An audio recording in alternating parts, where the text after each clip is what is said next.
如果你把一盏日光灯关掉一半，它并不会变成弯的。那为什么挂在夜空里的月亮每天都在疯狂地改变自己的形状？我告诉你，月亮的形状从来就没有变过。你从小看到大的新月、满月、上弦月，根本不是这颗星球发生了什么魔术般的形变，而是一个长达45亿年的由引力死锁与光学几何在冰冷虚空里共同编织的宏大视觉欺骗。要拆解这个谜题，我们得先看清一个极其冷酷的物理现实：月球已经被地球彻底剥夺了转身的权利。在天文学上，这叫潮汐锁定。由于地球引力的恐怖拉扯，月球在漫长的岁月中自转速度被强行踩了刹车，最终它的自转周期和绕地球公转的周期被精准地卡死在了一模一样的时间上，27.3天。这种引力的绝对死锁砸出了一个无情的因果链。45亿年来，月亮永远只有同一面死死地盯着地球，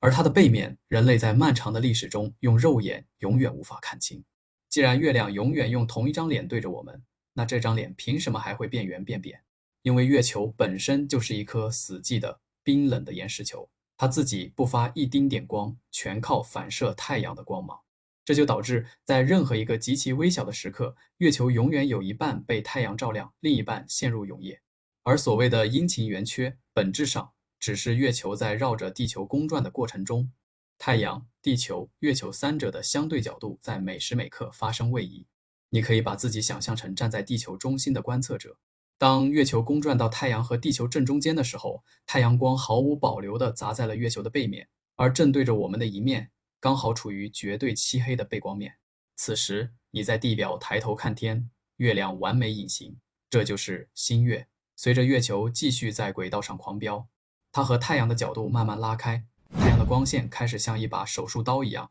一点一点切进月球面对我们的这一侧。从地表上看，它先是一缕极细的银边，然后变成一枚精致的镰刀。当月球运行到轨道的侧面，我们刚好能看到它被照亮的一半，这就是弦月。而当月球最终绕到了地球的背后，太阳的光线越过地球，毫无阻拦地全幅泼洒在月球正对我们的这一面上，所有阴影全部退场。你在地表看到的就是一轮毫无瑕疵、震慑人心的满月。这就是月亮圆缺的底层逻辑。它不是月亮在变，而是我们在地球这个特定的时空坐标上，因为视线的盲区在不断变换着看风景的角度。在这个选题里，还有一个被无数科幻电影洗脑的巨大错觉，所谓的月球暗面。很多人以为，既然月球只有一面冲着地球，那它背对我们的那一面，一定是一个永远没有阳光、充斥着未知与恐惧的冰冷永夜地狱。这完全是人类自作多情的幻想。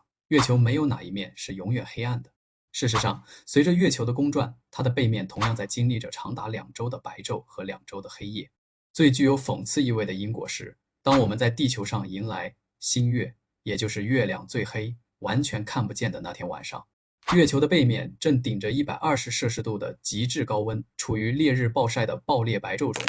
宇宙的法则就是这么冷酷且充满黑色幽默。在这个由速度、引力和光线构成的宏大系统里，所有的浪漫、所有的诗情画意，甚至你以为的阴暗面，拨开来，全都是严丝合缝、不带一丝感情的几何方程式。我们眼中那弯温柔的月牙，不过是那颗在太空中被引力死死锁住的僵尸行星，在围绕我们全速逃亡的路上，被太阳光偶然擦出的一抹时空剪影。